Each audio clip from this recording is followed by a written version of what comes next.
নূর Islamic scribe চ্যানেলে আপনাদের সবাইকে স্বাগত। চ্যানেলটি সাবস্ক্রাইব করে আপনারা পাশে থাকবেন। রমজানে শয়তান বন্দী, তবুও যদি আমার হৃদয় বদলায় না, যদি চোখে হারাম, জিহ্বায় গীবত, মনে হিংসা থেকে যায়, তাহলে পাপ কে করাচ্ছে? শয়তান নাকি আমার নিজের নফস? রমজান এমন এক মাস যাকে আল্লাহর রহমতের সমুদ্রে ডুবিয়ে রেখেছেন। এই মাসে জান্নাতের দরজা খুলে যায়, জাহান্নামের দরজা বন্ধ হয়ে যায়, আর শয়তানকে শৃঙ্খলিত করা হয়। এই কথা আমাদের শিখিয়েছেন প্রিয় নবী মুহাম্মদ সাল্লাল্লাহু আলাইহি ওয়াসাল্লাম। কিন্তু এই সুসংবাদ শোনার পর যখন দেখি আমাদের জীবন একই রকম থেকে গেছে, তখন বুকের ভেতর একটা কষ্ট জন্মায়। রোজা রাখি কিন্তু রাগ কমে না, নামাজ পড়ি কিন্তু মন দুনিয়াতেই ঘুরে বেড়ায়, কুরআন তেলাওয়াত করি কিন্তু হৃদয় নরম হয় না। তখন মনে হয় সমস্যা কোথায়? আল্লাহ তো পরিবেশ সহজ করে দিয়েছেন, তাহলে কেন আমি বদলাতে পারছি না? এই প্রশ্নের উত্তর খুঁজতে গেলে আমাদের নিজের অন্তরের গভীরে নামতে হবে। আসলে শয়তান শুধু আহ্বান করে, কিন্তু সিদ্ধান্ত নেয় মানুষ নিজেই।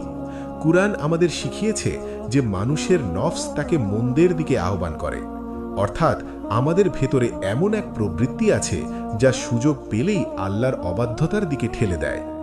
আমরা যখন বারবার ছোট পাপকে হালকা ভাবি, তখন সেই নফস শক্তিশালী হয়ে ওঠে। একদিনের গীবত, একদিনের মিথ্যা, একদিনের হারাম দৃষ্টি, এগুলো একসময় অভ্যাসে পরিণত হয়। আর অভ্যাস যখন হৃদয়ে গেঁথে যায়, তখন শয়তান বন্দী থাকলেও পাপ থামে না, কারণ তখন পাপ আমাদের চরিত্রের অংশ হয়ে দাঁড়ায়। ভেবে দেখুন, আমরা একা থাকলে কেন বেশি ভুল করি? কারণ তখন মানুষ দেখে না, কিন্তু আল্লাহ তো দেখেন, তবুও আমরা পাপ করি।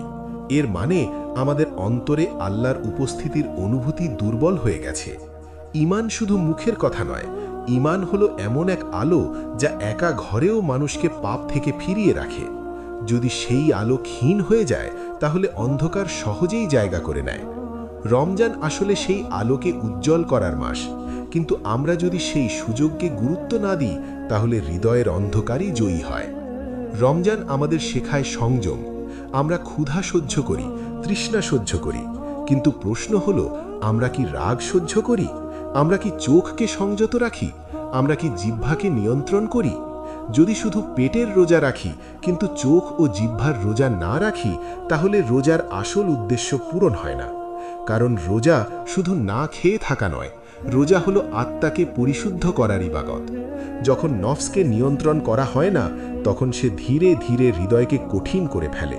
আমাদের নফস খুব সূক্ষ্মভাবে কাজ করে। সে বড় পাপে এক লাফে ঠেলে দেয় না, বরং ধীরে ধীরে টানে। বলে, এটা তো ছোট ব্যাপার, এটা তো সবাই করে। এভাবেই পাপকে স্বাভাবিক বানিয়ে ফেলে।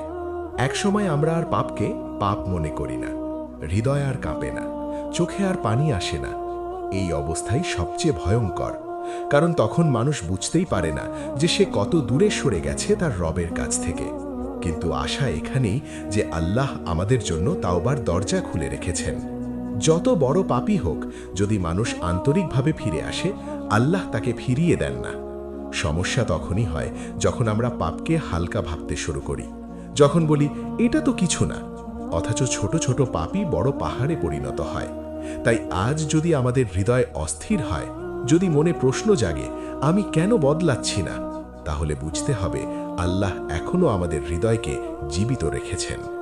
কিয়ামতের দিন শয়তান বলবে, আমি শুধু ডাক দিয়েছিলাম, তোমরাই সাড়া দিয়েছিলে। তখন কোনো অজুহাত চলবে না।